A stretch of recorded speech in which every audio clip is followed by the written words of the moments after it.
Hello बच्चों, देखिए आज हम पढ़ेंगे चैप्टर 6। इसका नाम है रेखीय समीकरण। ठीक है, तो देखिए रेखीय समीकरण ये चैप्टर है, इसके बारे में पहले जान लेंगे कि समीकरण बोलते किसको हैं। समीकरण में कुछ ये दो पार्ट होते हैं, जैसे मैं बोलूं कि 2x+1 इक्वल टू 1+x वगैरह, जो भी मतलब समीकरण क्या होगा कि इसमें दो पार्ट दिए होंगे, LHS और RHS। उसमें x की वैल्यू हमको निकालनी होगी। लेकिन रेखीय समीकरण किसको बोलेंगे? देखो, समीकरण रेखीय भी होती है, द्विघात समीकरण भी होती है, लेकिन आपके पास अभी रेखीय समीकरण दी गई है, तो इसी के बारे में जानकारी हम प्राप्त करेंगे। जैसे हमारे पास कोई कथन दे दिया गया कि किसी संख्या का 3 गुना तिगुना और 11 का योगफल और 11 का योग 32 है। ठीक है, 32 है। किसी संख्या का तिगुना और 11 का योग 32 है। इसको हमें एक रेखीय समीकरण के रूप में इस कथन को बनाना है। तो कैसे बनाएंगे? तो मान लेंगे कि मानव संख्या हमारे पास है x। ठीक है, तो उसका 3 गुना कर देंगे, यानी संख्या का तिगुना। तिगुना क्या हो जाएगा भाई? तिगुना का मतलब होता है 3 गुना, तो x का 3 गुना कर देंगे, क्या जाएगा? x। लेकिन इस कथन को जरा ध्यान से पढ़ेंगे। किसी संख्या का तिगुना और 11 का योगफल, कोई संख्या हमने क्या मानी थी? x, इसका तिगुना क्या हो गया था? 3x। यानी हम प्रश्न के अनुसार कह सकते हैं कि 3 गुना यानी 3x और 11 का योगफल, योगफल है तो प्लस कर देंगे, बराबर क्या दिया है? 32 दिया। ठीक है, ये एक रेखीय समीकरण बन गई है। तो रेखीय समीकरण बनी कथन के अनुसार हमने बना दी है, लेकिन इसकी पहचान कैसे करेंगे कि ये रेखीय समीकरण है? तो ध्यान रखना, यदि किसी समीकरण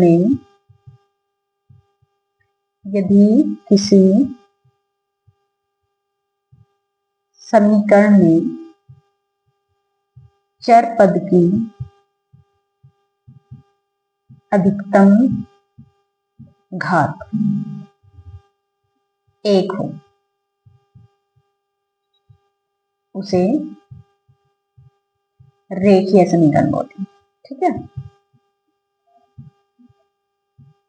उसे रेखीय समीकरण कहते हैं, ये ध्यान रखिएगा। जैसे हमने यहाँ पे देखा 3 अचर पद है, x चर है, x ये 11 जो है क्या है? एक अचर हो गया। ठीक है, और ये भी अचर हो गया। लेकिन ध्यान रखिएगा, क्योंकि ये वाला पद 3 को अगर काउंट करें, 3 तो अचर है, लेकिन इसके साथ x का गुणनफल है, 3 के साथ x का गुणा दिया गया है, यानी पूरा का पूरा जो पद है वो क्या माना जाएगा? अब ये चर माना जाएगा, क्योंकि इसके साथ क्या हो गया है? चर पद लग चुका है। अब इसमें चर हमारे पास x है, एक पावर है। हमें जो चैप्टर दिया गया है उसमें केवल एक ही चर का रेखीय समीकरण हमको पढ़ना है, यानी केवल x आपको मिलेगा। अगर y होगा किसी समीकरण में तो y केवल मिलेगा, x और y नहीं मिलेगा, वरना ऐसे भी समीकरण बन सकती है, जैसे 3x+2y इक्वल टू 11। तो ये दूसरा चर पद इसमें नहीं आएगा। हमारा जो चैप्टर है इसमें क्या करना है? हमें केवल एक चर में पढ़नी है, और वो भी रेखीय समीकरण, यानी कि x की पावर भी 1 ही होनी चाहिए हमेशा, x हो या y हो। अगर y में है तो y में ही रहेगी। ठीक है, लेकिन x और y दो चर हमें एक समीकरण में नहीं दिखाई देंगे, ये ध्यान रखिएगा। कीजिए, मैं देखो पहला क्वेश्चन तो मैंने करा दिया है, प्रयास कीजिए। प्रयास कीजिएगा, पेज नंबर 137 पे दिया गया है, एक बॉक्स दिया गया है ब्लू कलर का, उसमें देख लीजिएगा। पहला क्वेश्चन करा दिया है। दूसरा इसमें दिया गया है कि डेविड के पिता की आयु उसके पिता के 5 गुने से उसकी आयु के, डेविड के जो पिता की आयु है, डेविड के पिता की आयु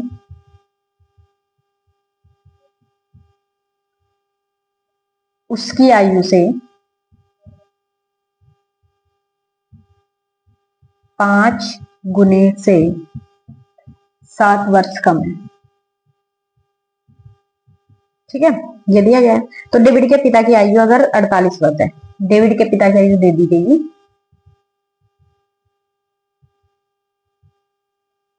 कितनी 48 वर्ष दे दी गई है। तो देखेंगे जरा, आप क्वेश्चन देख लेना है कि डेविड के पिता की आयु उसकी आयु के तुलना किससे की जा रही है। डेविड के जो पिता की आयु है उसकी तुलना किससे की जा रही है, उसकी आयु से, मतलब डेविड की आयु से के 5 गुने से 7 वर्ष कम है। तो सबसे पहले हम मानेंगे इसमें, माना किसकी आयु माननी पड़ेगी, जिससे हम तुलना कर रहे हैं। तुलना किससे की जा रही है, डेविड के पिता की आयु, उसकी आयु यानी डेविड से। तो हम मान लेंगे, माना डेविड की आयु कितनी है, x हो गया। फिर इसने बोला है इसके 5 गुने से, तो इसका 5 गुना कर देंगे हम, ठीक है। 5 गुना कितना हो जाएगा भाई, 5 गुना x, या इसको कह सकते हैं 5x, ठीक है। अब कथन के अनुसार क्या बोला है कि डेविड के पिता की आयु, यानी हम कह सकते हैं कि डेविड के पिता की आयु क्या हो जाएगी, उसके 5 गुने से 7 वर्ष कम है। अब 5 गुना कितना था, 5x, उससे 7 वर्ष कम है। कम होने का मतलब हो जाएगा माइनस, अगर अधिक कह देता तो प्लस, यानी कि 5 गुना कर दिया और फिर उससे कितना वर्ष कम हो जाएगा, 7 वर्ष कम हो जाएगी। किसकी आयु आई है, ये डेविड के पिता की आयु आई है। लेकिन इसमें क्वेश्चन में दिया भी गया है कि डेविड के पिता की आयु तो कितनी है, 48 वर्ष है। ये हमें किससे तुलना करके निकाली है, डेविड से। डेविड के सापेक्ष डेविड के पिता की आयु कितनी है, 5x माइनस 7, यानी डेविड से जब हम तुलना की थी। लेकिन रियली में डेविड के पिता की आयु कितनी दे दी गई, 48। तो हम कह सकते हैं कि डेविड के पिता की आयु ये भी है और डेविड के पिता की आयु ये भी है। क्या हम इन दोनों को बराबर रख सकते हैं, हाँ बिल्कुल रख सकते हैं, क्योंकि दोनों डेविड के पिता की आयु है और ये चर पद में है, वो अचर पद में है। तो हम कहेंगे प्रश्न के अनुसार, हम कह सकते हैं प्रश्नानुसार, यानी प्रश्न के अनुसार कि 5x माइनस 7 बराबर कितने के होना चाहिए, 48। तो ये एक क्या बन गई है, रेखीय समीकरण। हमें केवल रेखीय समीकरण निकालनी थी, इसको सॉल्यूशन नहीं करना है, केवल रेखीय समीकरण बनानी है। देखो x में बनी है, ठीक है, और इसकी पावर कितनी है, इसकी पावर 1 है। तो ये एक रेखीय समीकरण है और एक चर में है। देखिए प्रयास कीजिएगा। थर्ड क्या दिया है, संख्याएं x और 11 का योग 11 है। संख्याएं x और संख्याएं दे दी गई, x और 4 का योग कितना है, 11 है। तो भाई देख लो, संख्या हमारे पास दे दी गई x और 4, इन दोनों का जब योगफल करेंगे तो क्या हो जाएगा, 11। तो योग का मतलब होता है प्लस, यानी कि x को और 4 को अगर जोड़ेंगे तो संख्या, इनका दोनों का योगफल किसके बराबर आ जाएगा, 11 के। अब x की वैल्यू भी हो सकती है यहाँ पे, लेकिन निकाली जा सकती है, निकालना हम बाद में बताएंगे कैसे निकालनी है। पहले हमें केवल रेखीय समीकरण का निर्माण करना है, ठीक है। फिर फोर्थ क्वेश्चन इसमें दिया है, एक संख्या x की चौथाई में से, एक संख्या दे दी गई x की चौथाई में से 4 घटाने पर 5 प्राप्त होता है, ठीक है। एक संख्या x है, उसका चौथाई। देखो भाई चौथाई का मतलब क्या होता है, चौथाई का मतलब होता है किसी संख्या का चौथा भाग, यानी कि 1/4। तो हम कहेंगे संख्या कितनी है हमारे पास, संख्या भाई हमारे पास दे दी गई है x, तो इसका 1/4 निकाल लेंगे। संख्या का 1/4 कितना हो जाएगा, चौथाई का मतलब होता है उसका चौथा भाग, यानी 4 से भाग दे दें तो ये हो जाएगा x/4, या 1/4x ऐसे भी लिख सकते हैं, ठीक है। तो इसका चौथाई ये हो जाएगा।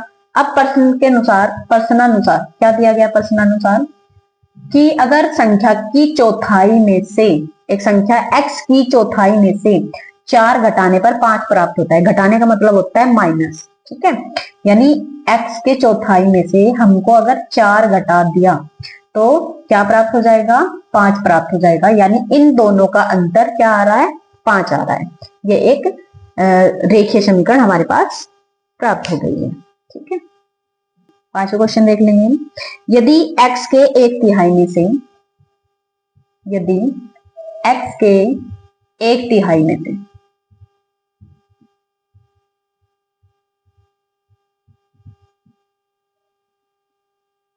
1/3 में 3 जोड़ दें तो आपको क्या प्राप्त हो जाएगा? 25 प्राप्त हो जाता है। ठीक है, अब देखो देख लेंगे पहले 1/3 किसको बोलेंगे, पहले नोट कर लिया आप लोग। 1/3 किसको बोलते हैं? 1/3। 1/4 किसको बोलते हैं? ये होगा 1/4। 1/4। ठीक है, अगर x का बोल दिया किसी संख्या का तो ये हो जाएगा x/3।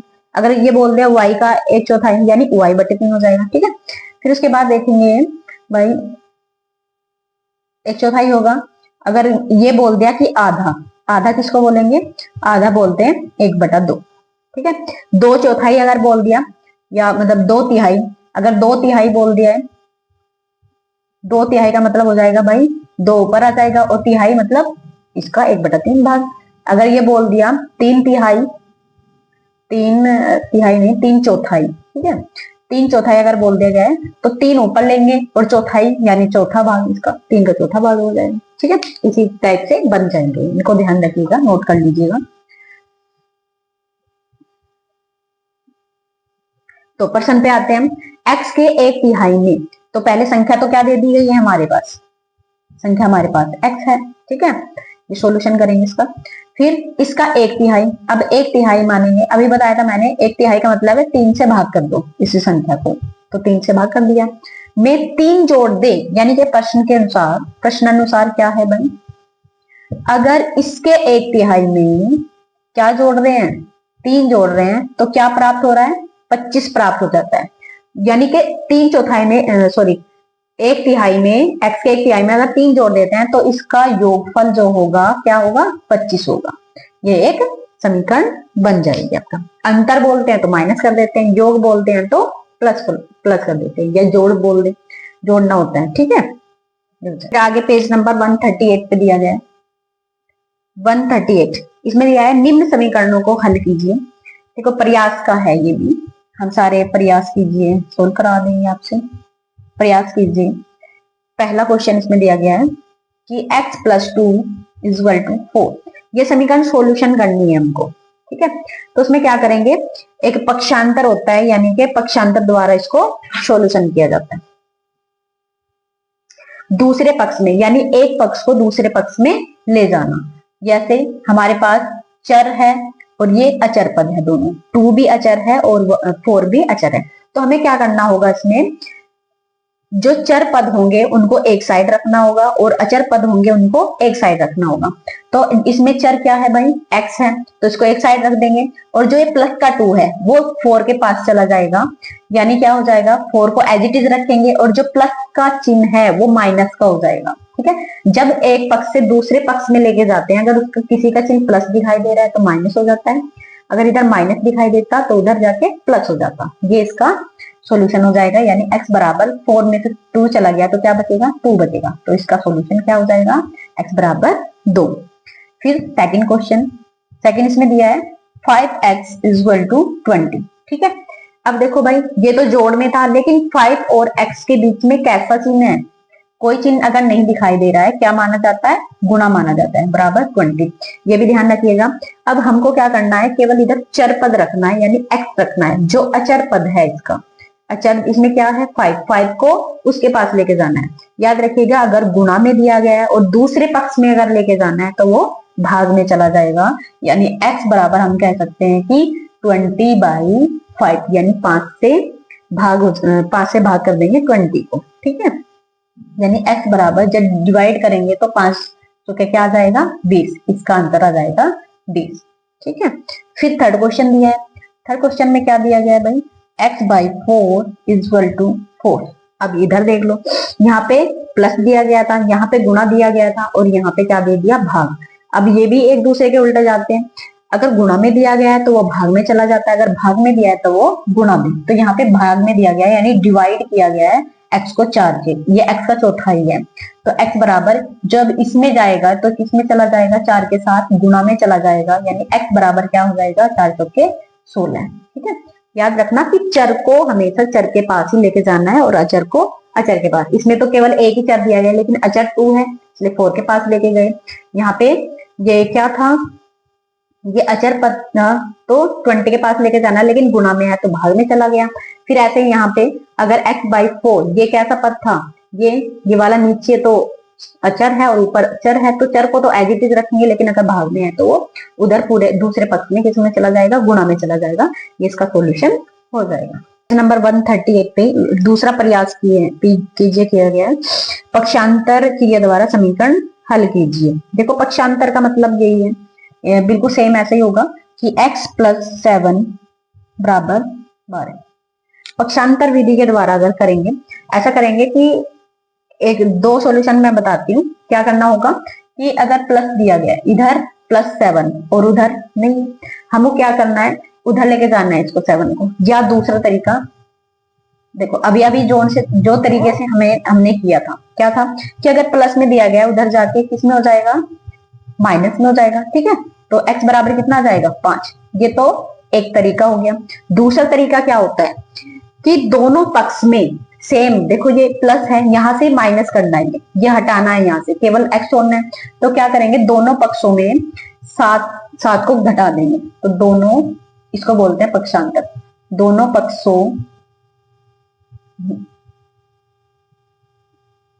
पक्षों में से 7 को घटाने पर, घटाएंगे x + 7 - 7। ठीक है, इसमें से भी माइनस कर दिया और उधर से भी माइनस कर दिया, यानी +7 और -7 कट जाएंगे, यानी घटकर 0 आ जाएंगे। ये 0 हो जाएगा, बराबर क्या बचेगा यहाँ पे, 12 में से 7 चला गया तो 5। ये इसका आंसर हो जाएगा। यानी दो विधि हो गई है, इस टाइप से भी कर सकते हैं और इस टाइप से भी कर सकते हैं हम लोग। ठीक है, x - 5 बराबर 8। ठीक है, यहाँ पे क्या दिया गया है, माइनस में, पहला तरीका। अगर ये माइनस में है, उधर लेके जाएंगे बराबर के, तो माइनस से क्या हो जाएगा, प्लस हो जाएगा, यानी x बराबर 8 × 5 कितना हो जाएगा भाई, 13 हो जाएगा। दूसरा, अगर इधर माइनस हुआ है 5, तो क्या करेंगे, दोनों पक्षों में, ये दूसरा तरीका है, या दोनों पक्षों में 5 जोड़ने पर, 5 जोड़ने पर, तो x - 5 + 5 बराबर 8 + 5। दोनों पक्षों में क्या कर दिया, 5 जोड़ दिया हमने। इससे क्या बचेगा, यहाँ पे बचेगा भाई x, और इसमें से चला जाएगा 0 बचेगा। 8 × 5 कितना हो जाएगा, 13। तो ये इसका आंसर हो जाएगा। ठीक है, फिर थर्ड इसमें दिया है x - 3 बराबर 6। ठीक है,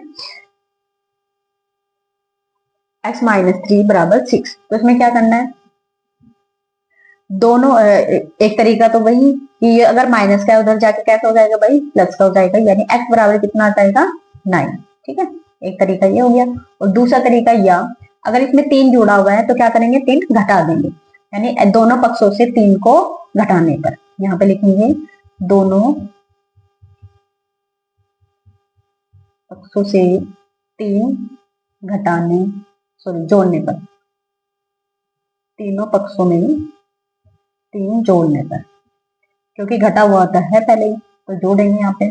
तो x - 3 + 3 बराबर 6 + 3। ठीक है, दोनों पक्षों में 3 हमने जोड़ दिया है, इसमें भी 3 जोड़ दिया, इसमें भी 3 जोड़ दिया, तो ये तो 0 हो जाएगा, यानी x बचेगा, ये कट जाएगा इधर, ये कितना बचेगा, 9। तो x बराबर 9 हो रहा है। ठीक है, ये हो जाएगा। बस ये है कि अगर माइनस में दिया गया है तो उधर क्या हो जाएगा, प्लस में जाके।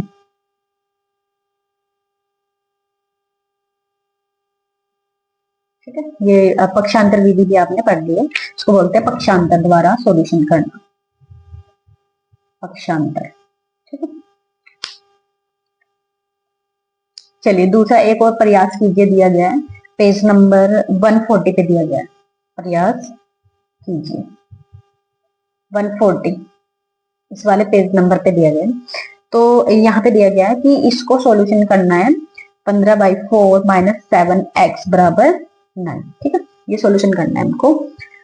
तो उसमें क्या करेंगे, सबसे पहले जो चर पद होंगे और जो अचर पद होंगे वो हमने पहले फाइंड करने होंगे। देखो इसके साथ x नहीं लगा है, इसका मतलब ये पूरा अचर पद है, ये चर पद है, ये अचर है। इसमें क्या होता है कि अचर पद को अचर पद के साइड ले जाना होता है, तो हम क्या करेंगे, पक्षांतर के द्वारा, पक्षांतर करेंगे, यानी जो अचर पद है वो अचर साइड ही जाएगा और जो चर पद है वो एक साइड रहेगा। अब यहाँ पे -7x को तो एज इट इज रखेंगे, ठीक है, क्योंकि ये यही रहने वाला है। लेकिन ये जो 15/4 है, 15/4 का चिन्ह कैसा है? प्लस, कोई चिन्ह नहीं दिया गया यानी प्लस। ध्यान रखिएगा अगर प्लस है तो दूसरे पक्ष में अगर वो जाता है तो उसका चिन्ह चेंज हो जाता है, ये भी ध्यान रखना है। यानी 9 ये अगर प्लस है तो क्या कैसा हो जाएगा? 15/4 माइनस का हो जाएगा। देखो 9 का चिन्ह नहीं चेंज हुआ है क्योंकि ये इधर ही था। किस साइड था भाई? ये दाएं साइड था और ये बायां साइड, ठीक है, राइट साइड और लेफ्ट साइड। लेफ्ट साइड वाला लेफ्ट साइड में ही रहा तो चिन्ह चेंज नहीं होगा। लेकिन अगर दूसरा पद ये दूसरे साइड जा रहा है यानी 15/4 को हम राइट साइड लेके जा रहे हैं तो अगर प्लस है तो क्या हो जाएगा? माइनस का हो जाएगा, ठीक है। एज इट इज रखेंगे, इसके नीचे 1 मान ले, ठीक है, कोई दिक्कत तो नहीं है। तो -7x बराबर क्या करेंगे? इसकी गुणा इसमें करनी है, 9 चौके कितना हो जाएगा? 36, यानी हर बराबर करेंगे। फिर 1 की मल्टीप्लाई 15 से करेंगे तो 15 हो जाएगा, बटा इन दोनों की मल्टीप्लाई कर देंगे तो कितना आ जाएगा? 4। ये हर बराबर करने का तरीका होता है सेम। क्या करेंगे? 4 की गुणा 9 में कर दिया, 9 चौके 36, और 1 की मल्टीप्लाई 15 से कर दी तो इतना आ गया। इन दोनों की मल्टीप्लाई कर दी तो 4 आ गया, ठीक है। फिर इसके बाद -7x एज इट इज रखेंगे, इसमें से घटा देंगे, 36 में से 15 जाएंगे तो कितना बच रहा है? 21/4 ये बच रहा है, प्लस का बच रहा है, ठीक है। फिर आगे क्या करेंगे? देखो आगे करने के लिए हमको केवल x की वैल्यू निकालनी है। अगर केवल x की वैल्यू निकालनी है तो क्या करते हैं? जो ये -7 दिया गया है, -7 इसके बट्टे में जाएगा यानी भाग में जाएगा। ये ध्यान रखिएगा क्योंकि ये गुणा में दिया गया था। -7 x के किस में है? x की गुणा में है, यानी इसको लिख सकते हैं -7 मल्टीप्लाई बाई x बराबर 21/4। तो याद रखिएगा अगर गुणा से भाग में जाता है तो चिन्ह चेंज नहीं होता है, ठीक है। तो जो ये -7 है एज इट इज -7 ही रहेगा, गुणा से भाग में जाएगा, ये याद रखिए। यानी x बराबर आ जाएगा 21/4, लेकिन 4 के नीचे यानी 21 की भाग में चला जाएगा, कितना आ जाएगा? -7। ये याद रखिएगा, ठीक है।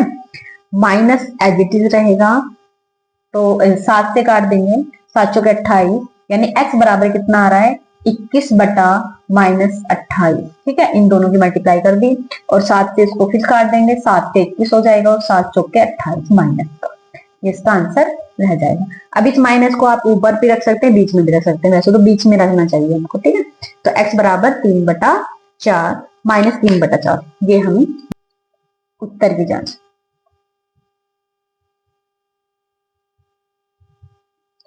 15/4 -7x बराबर 9, ठीक है, ये आया था। इसका आंसर क्या आया था हमारे पास? x बराबर इसका आंसर आया था -7/4, ठीक है। नहीं 7 से काट रहे थे तो -3/4 आया था हमारे पास।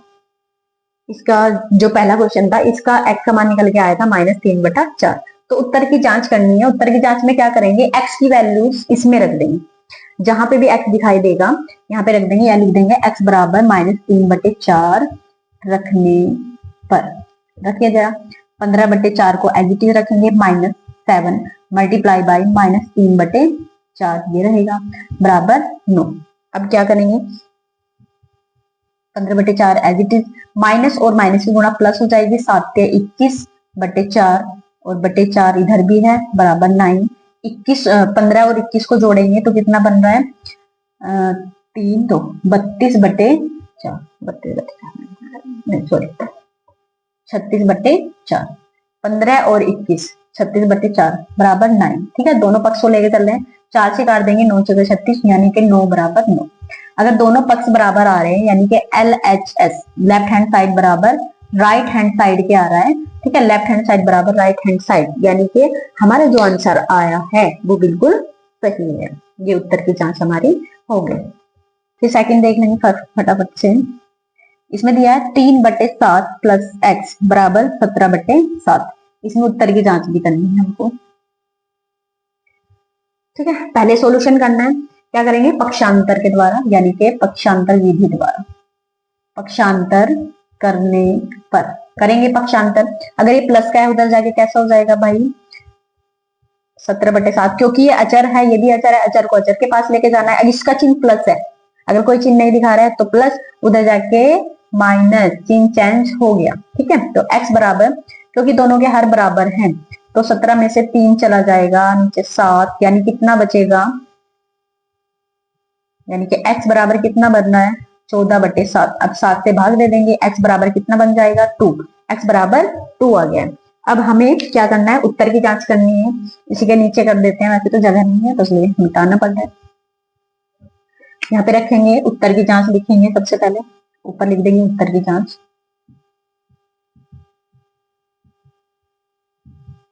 उत्तर की जांच, तो इसमें x बराबर अभी क्या आया था, 2 आया था। ठीक है, x बराबर 2 रखने पर, अब x बराबर 2 रखेंगे, जहां पे भी x दिखाई दे रहा है वहां पे रख देंगे 3/7 प्लस, यहाँ पे रख देंगे 2। ठीक है, x जाए बराबर 17/7, ये हो जाएगा। इसके नीचे 1 मान लेंगे और हर बराबर करेंगे। हर बराबर करने का तरीका भी बताया मैंने, इसकी गुणा यहाँ पे कर दो, 3 + 7 दूनी 14 बटे, इन दोनों की मल्टीप्लाई कर देंगे तो 7 आ जाएगा, यानी कि 17/7। तो कितना बन रहा है, ये हो जाएगा 17/7, इधर भी 14 और 3 को जोड़ के 17/7 और इधर भी 17/7, यानी लेफ्ट हैंड साइड बराबर क्या आ चुका है, बराबर राइट हैंड साइड। ठीक है, ये दोनों आ गए हैं, यानी उत्तर हमारा सही है, x बराबर जो 2 हमारे पास आया था। अब देखिए और प्रयास कीजिए, एक और प्रयास कीजिए, रह गया है हमारे पास, तो क्या करेंगे,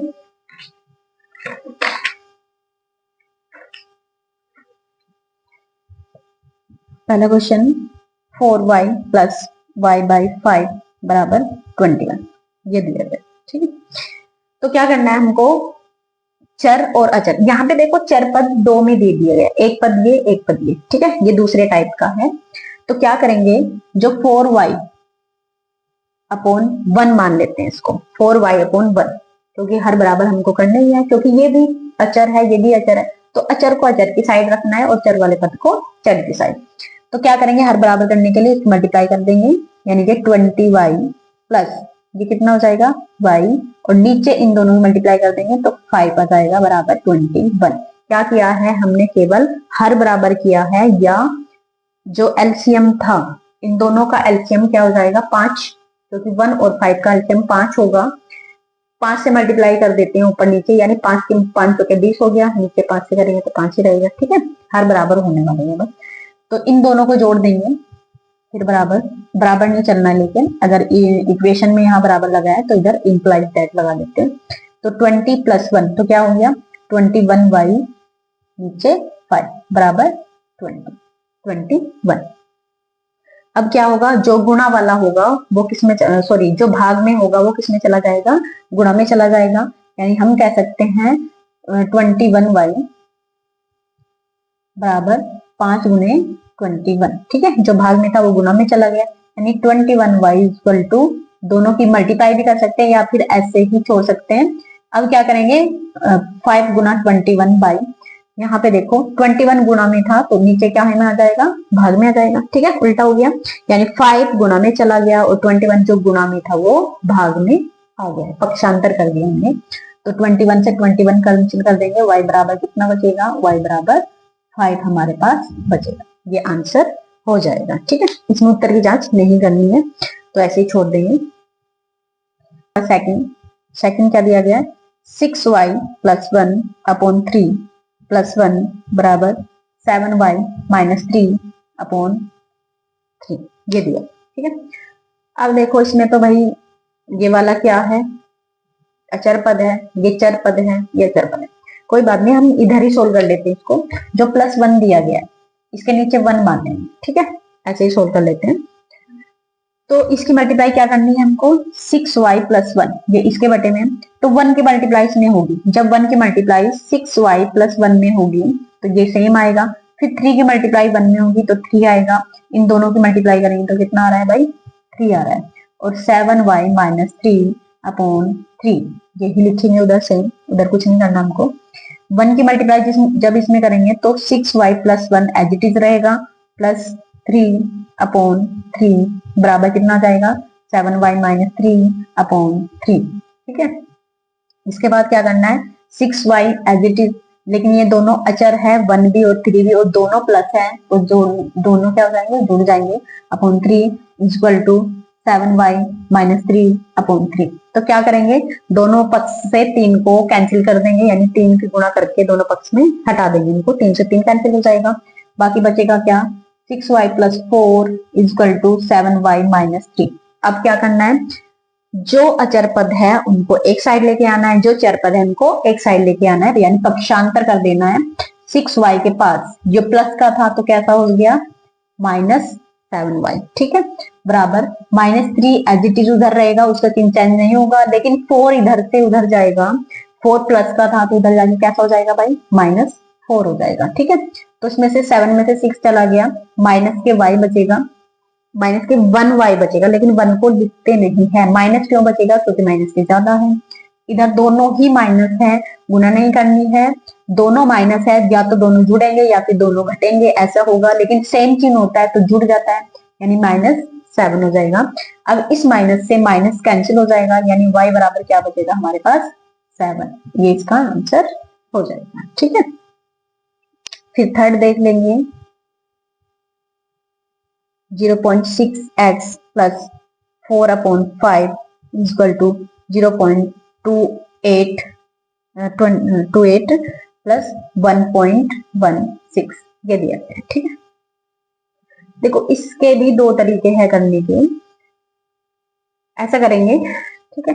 इसमें क्या करेंगे, x को x के पास लेके आ जाते हैं और इसको अचर पद को अचर यानी पक्षांतर कर लेते हैं। यहाँ पे लिखेंगे पक्षांतर करने पर, पक्षांतर करेंगे 0.6x के पास आ जाएगा 0.28x इक्वल टू 1.16 माइनस ये चला जाएगा 4/5 माइनस का 4/5, ठीक है। तो क्या करेंगे, 0.6 में से 0.28 घटाना है, तो कैसे घटाते हैं, देखो 0.6 ये है, इसके आगे 0 लगा दें तो कोई फर्क नहीं पड़ेगा, और घटाने या जोड़ने के लिए हमेशा पॉइंट के नीचे पॉइंट होना ही चाहिए, आगे एक 0 एज इट इज कर देंगे, पॉइंट के बाद 0 बढ़ा सकते हैं, कितने भी बढ़ा लो कोई फर्क नहीं पड़ता है।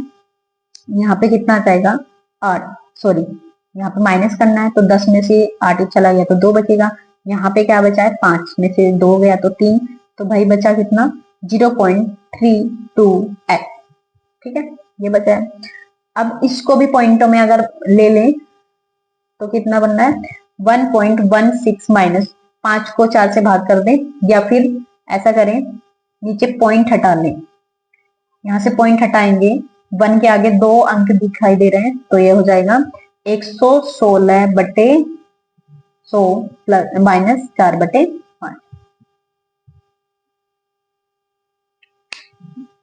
तो इससे बेटर होगा कि हम क्या कर लेंगे, ऐसे ही रखें, ऐसे रखें, इससे भाग कर दें 1.16 माइनस 4 5 से इसको भाग कर देंगे 4 को, 0 पॉइंट लगेगा, पहले तो पॉइंट क्यों लगा, क्योंकि हमने 0 बढ़ा दिया, 1 कितना हो गया 40, तो ये हो जाएगा भाई 0.8, ठीक है। 4/5 का आंसर क्या आ रहा है 0.8, ये पॉइंट में हमने पूरा ले लिया है। अब इसमें से माइनस कर देंगे, 1.16 में से 0.8 माइनस करना है तो 0 अपने आप से लगा देंगे, ठीक है, तो 6 बचेगा, और इधर से दहाई लेंगे तो 10, 11 में से 8 गया तो 3 बचेगा, फिर यहाँ पे 0 बच जाएगा, यानी यहाँ पे बचेगा 0.32x इक्वल टू 0.36, या x इक्वल टू आ जाएगा 0.36 अपॉन, ये गुणा में था तो 0.32, पॉइंट से पॉइंट हटा देंगे, ऊपर बचेगा 36, क्योंकि अब जब पॉइंट हट चुका है यानी 036, इसकी वैल्यू कुछ नहीं रही 0 की, तो 36 आएगा, नीचे 32 आएगा। अब किससे काट देंगे 4 से, 4 9 36 हो जाएगा, 4 8 32, ये इसका आंसर हो जाएगा, ठीक है। ये प्रयास कीजिए कि पूरे सॉल्यूशन हो गया आपका।